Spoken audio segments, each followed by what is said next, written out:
तो मेरे बहुत ही प्रिय और बेहद सम्मानित साथियों, हृदय की असीम गहराइयों से अभिनंदन, बहुत बहुत हार्दिक स्वागत। साथियों, एडेनॉइड्स एक कम प्रचलित शब्द है।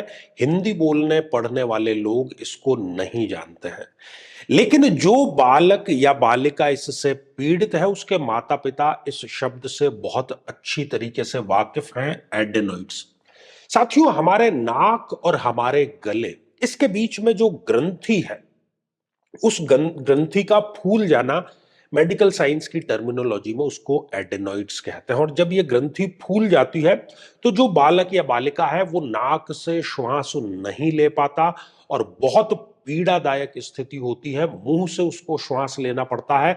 रात भर जो खर्राटे की आवाजें हैं वो उस बालक से आती है, और जब पीड़ा बढ़ जाती है तो दिन में भी उस बालक या बालिका को नाक से नहीं बल्कि मुंह से ही श्वास लेना पड़ता है। साथियों, हम जब इस पर रिसर्च करते हैं मेडिकल एस्ट्रोलॉजी के अंतर्गत, क्योंकि जब माता पिता एक डॉक्टर से दूसरे, दूसरे से तीसरे भटकते हैं, वो जन्म कुंडली को अनदेखा करते हैं। और यहां पर हम तो हमारे हर एक एपिसोड में ये कहते हैं कि जब आप एपिसोड देखें तो अपनी या पीड़ित व्यक्ति की जन्म पत्रिका अपने समक्ष रख करके देखें। ये चुनौतीपूर्ण हम आपको बात तो इसलिए कहते हैं क्योंकि ये 27 वर्षों का जो अनुभव है उसके आधार पर ही आपको कहा जाता है। तो साथियों, आज हम बात करेंगे कि तुला लग्न के किसी भी जातक या जातिका को, कि ये बीमारी जो है ये 10 वर्ष या उससे कम के बालकों में बहुत ज्यादा देखी जाती है। और यदि अभी तक आपने अपने लग्न से संबंधित एपिसोड नहीं देखा है तो यहां आई बटन में हमने आपको उसका लिंक प्रोवाइड करा दिया है, जाकर के जरूर देखना चाहिए, समझना चाहिए, इसकी जानकारी अवश्य लेनी चाहिए। साथियों, बुध जो है जन्म पत्रिका में, ज्योतिष शास्त्र में, वो हमारे वाणी तंत्र का कारक है। बुद्धि तत्व का कारक है, लेकिन वाणी का भी वो कारक है। और ये जो बीमारी है एडेनॉइड्स, ये कहीं ना कहीं बुध के बिगड़ने से ही होती है।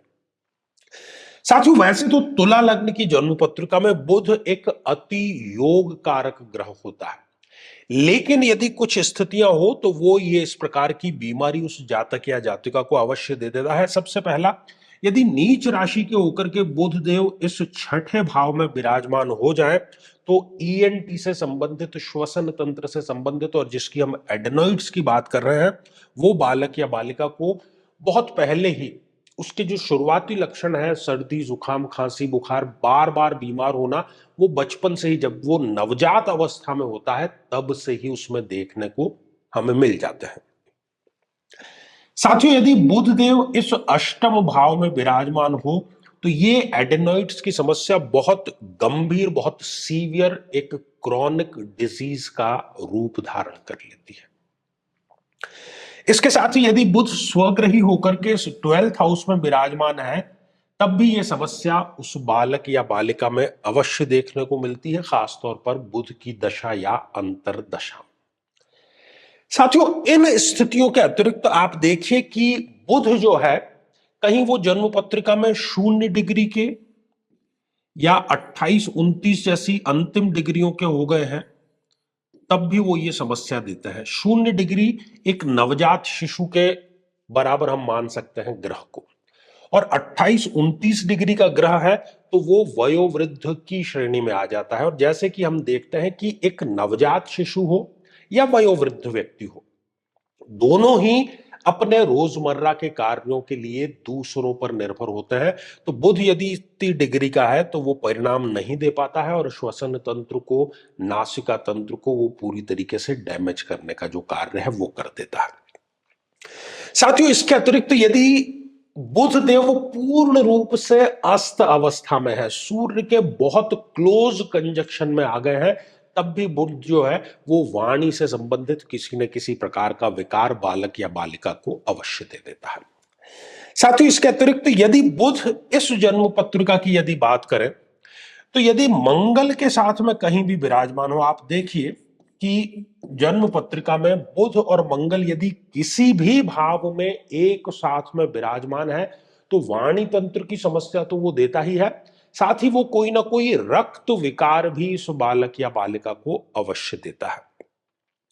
साथियों, इसके अतिरिक्त आप देखें कि जन्म पत्रिका में बुध और गुरु की यदि युति है, क्योंकि गुरु भी एक अति मारक ग्रह है इस जन्म पत्रिका में, तो बुध और गुरु की युति वो भी इस बालक को एडेनॉइड्स की समस्या देता है, साथ ही थुलथुलेपन, मोटापे का भी शिकार उस बालक या बालिका को अवश्य बना देता है। मुंह से संबंधित कोई ना कोई रोग भी उसको अवश्य हो जाता है। तो ये सारी की सारी बातें जो है वो जिम्मेदार है, अंतिम निर्णय आप स्वयं करेंगे, क्योंकि जन्म पत्रिका आपने अपने समक्ष रख करके ही ये एपिसोड देखा है। अब आते हैं कि इसका समाधान क्या है, क्योंकि फौरी तौर पर कुछ दवाइयों से कुछ समय के लिए पीड़ा दूर हो सकती है, लेकिन पीड़ा इतनी कष्टदायी है कि माता पिता जो है वो भी इससे बड़े चिंतित रहते हैं। अगर बच्चा ठीक से नहीं रहेगा तो बट नेचुरल सी बात है कि माता पिता भी परेशान रहेंगे। तो इस जातक या जातिका को जिस किसी भी ग्रह की महादशा चल रही है, चाहे वो योग कारक है चाहे मारक है, उस ग्रह की मंत्र साधना इसके लिए अति आवश्यक है, जो कि बालक जो छोटा है तो माता पिता ही उसके निमित्त जो है वो करेंगे, उसका लाभ जरूर मिलेगा।